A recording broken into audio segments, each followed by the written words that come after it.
Bill Maher's exchange with James Carville wasn't just another political sparring match. It was a full-blown reality check. One that exposed the gaping holes in the left's moral armor and reminded everyone that spin will never replace substance. The conversation began with a jab that set the tone for the night. Carville, ever the veteran Democratic strategist, proudly repeated one of his favorite talking points, that since the end of the Cold War, Democratic presidents have created 50 million jobs, while Republicans have only produced 1 million.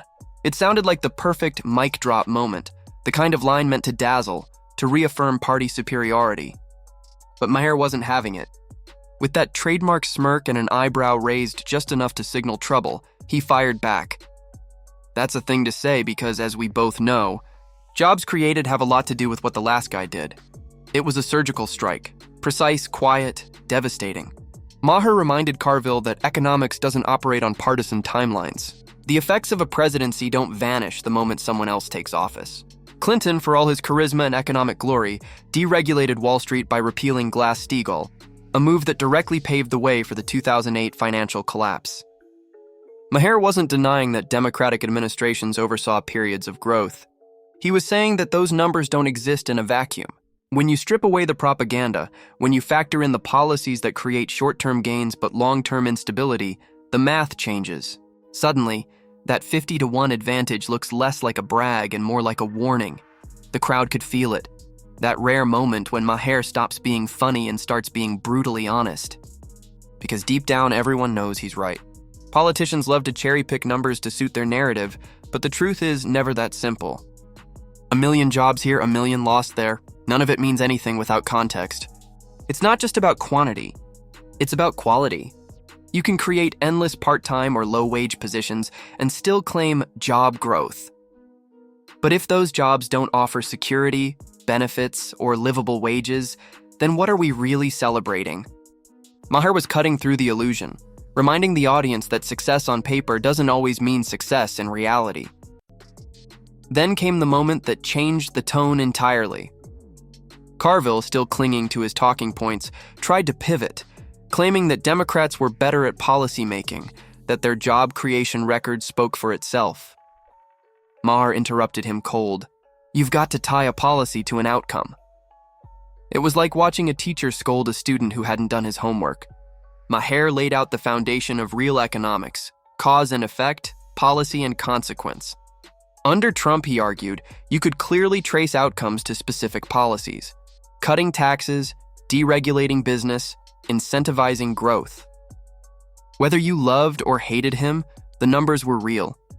Wages up 8%, inflation down, and record low unemployment before the pandemic hit. Under Biden, Maher noted, wage growth had flatlined, inflation had skyrocketed, and consumer confidence had cratered.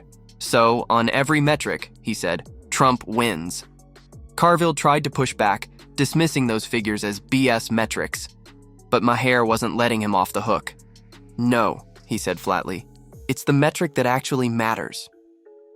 And that's where the debate crystallized. Not just between two men, but between two worldviews. One that thrives on appearances, slogans, and emotional manipulation, and another grounded in uncomfortable reality. Maher's point was clear. You can't govern by feelings. You have to govern by results. You can't wave a flag of virtue and call it progress while ordinary. Americans are struggling to pay rent and put food on the table. What made the moment even more powerful was that Maher wasn't defending Trump as a person. He was defending truth itself. The left's obsession with optics has blinded it to outcomes. They measure success by how progressive they sound, not by how effective their policies are. And that's exactly why they keep losing ground. They preach equality while creating systems that reward mediocrity. They promise compassion while punishing competence. And when someone like Maher calls it out, they accuse him of betraying the cause, as if honesty were a threat to their ideology. But Maher didn't stop there. He zoomed out, widening the lens from economics to the culture at large, and what he saw was even more disturbing. America's education system, he said, has become a factory for ignorance. They'll let you out of a public high school and give you a diploma, he quipped. And you don't actually have to know anything. The audience laughed, but it was laughter tinged with discomfort because it was true. Schools have abandoned knowledge in favor of activism. Teachers are being told to prioritize identity over intellect, feelings over facts. It's no longer about teaching students how to think. It's about teaching them what to think. And the result is a generation that can't name the continents, but can recite gender pronouns by heart. Maher's frustration wasn't partisan. It was patriotic. While we're fighting about grooming and critical race theory, he said, could someone please notice that the kids don't actually know anything? That one line hit harder than any punchline he's ever delivered, because that's the tragedy of modern America. While politicians squabble over ideology, the very foundation of the country, education, discipline, truth, is collapsing. Schools are lowering standards to appear inclusive, and students are suffering for it. Excellence has been replaced by equity, and in the process, merit has been sacrificed on the altar of feelings. This, Maher argued, is how a nation declines, not through invasion or disaster, but through intellectual decay. When hard work stops being valued, when truth becomes negotiable, when the measure of success is how offended you can get, society rots from the inside. And yet he offered a glimmer of hope.